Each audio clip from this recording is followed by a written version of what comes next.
We continue. 3 quarts of milk? That was in that ice box yesterday. 3 whole quarts. Now there ain't none. Not a drop. I don't mind folks coming in and getting what they want, but 3 quarts of milk? What the devil does anybody need with 3 quarts of milk? The folks my mother were referring to was Pecola. The three of us, Pecola, Frida, and I, listened to her downstairs in the kitchen fussing about the amount of milk Pecola had drunk.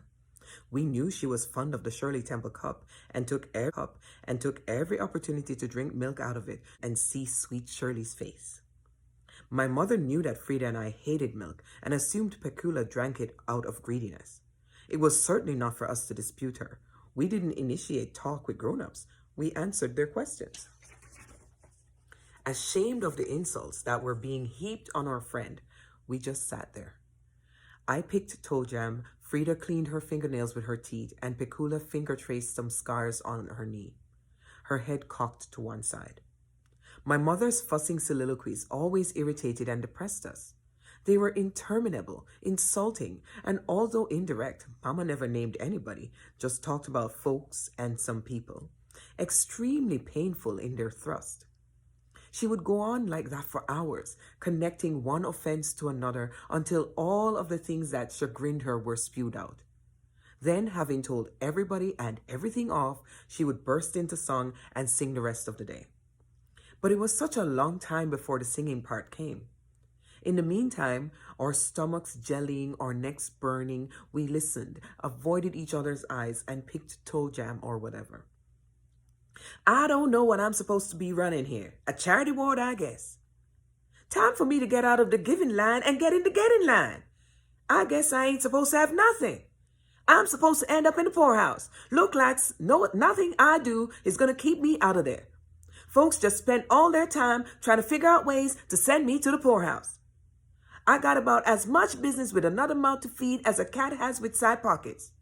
As if I don't have trouble enough trying to feed my own and keep out the poorhouse. Now I got something else in here that's just going to drink me out in there. Well, nah, she ain't. Not long as I got strength in my body and tongue in my head. There's a limit to everything. I ain't got nothing to throw away. Don't nobody need 3 quarts of milk? Henry Ford don't need 3 quarts of milk. That's just downright sinful. I'm willing to do what I can for folks. Can't nobody say I ain't. But this got to stop. And I just the one to stop it. Bible say watch as well as pray. Folks just dump their children off on you, go about their business. Ain't nobody peeped in here to see whether that child had a loaf of bread. Look like they would just peep in to see whether I have a loaf of bread to give her. But nah, that thought don't cross their mind. That old trifling Charlie been out of jail 2 whole days and ain't been here yet to see if his own child was live or dead. She could be dead for all he knew. And the mama neither.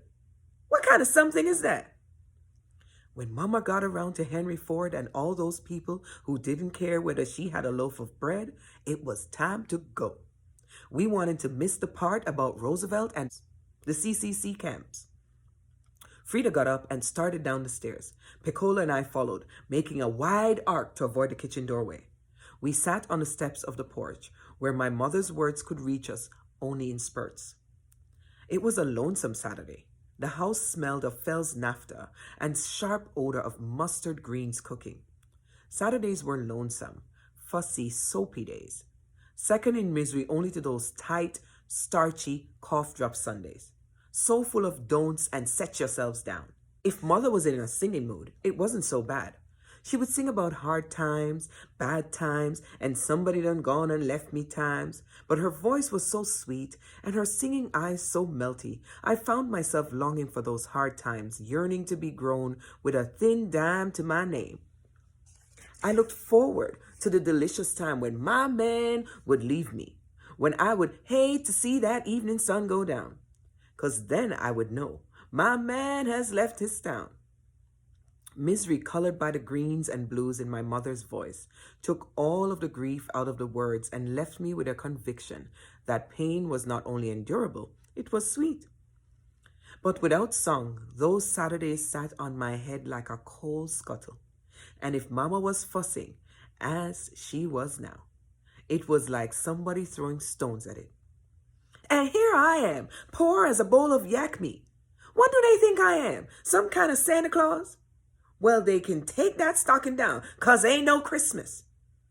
We fidgeted. Let's do something, Frida said. What do you want to do, I asked. I don't know, nothing. Frida stared at the tops of the trees. Piccola looked at her feet. You want to go up to Mr. Henry's room and look at his girly magazines? Frida made an ugly face. She didn't like to look at the dirty pictures. Well, I continued, we could look at the Bible. That's pretty. Frida sucked her teeth and made a sound with her lips. Okay, then. We could go thread needles for the half-blind lady. She'll give us penny. Frida snorted. Her eyes look like snot. I don't feel like looking at them. What do you want to do, Piccola? I don't care, she said. Anything you want. I had another idea. We could go up to the alley and see what's in the trash cans. Too cold, said Frida.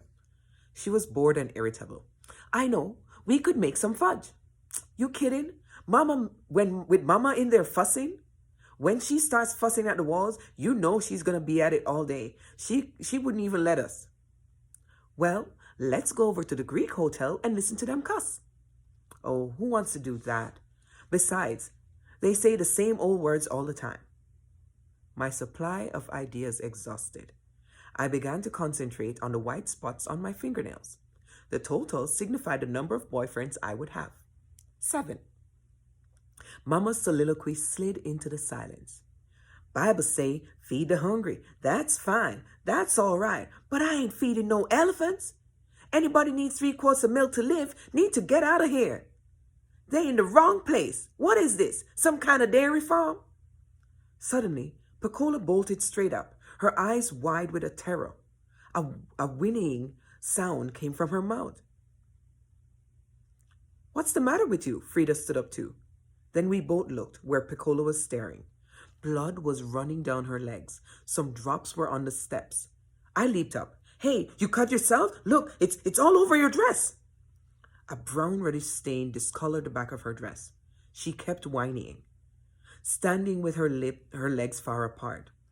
Frida said, Oh, Lordy, I know what that is. What? Piccola's fingers went up to her mouth. That's menstruating. What's that? You know. Am I going to die? She asked. No, you won't die. It just means you can have a baby. What? How do you know? I was sick and tired of Frida knowing everything. Mildred told me, and Mama too. I don't believe it. You don't have to, dummy. Look, wait here. Sit down, Piccola, right here. Frida was all authority and zest. And you know, she said to me, you go get some water. Water? Yes, stupid, water. And be quiet, or Mama will hear you. Piccola sat down again, a little less fear in her eyes. I went into the kitchen. What you want, girl? Mama was rinsing curtains in the sink. Some water, ma'am? Right. Where I'm working naturally. Well, get a glass.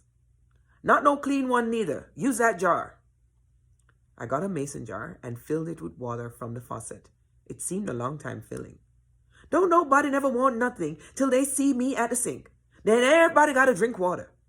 When the jar was full, I moved to leave the room. Where are you going? Outside. Drink that water right here. I ain't gonna break nothing. You don't know what you want to do and what you're going to do? Yes, Mama, I do. Let me take it out. I won't spill none. You bet not.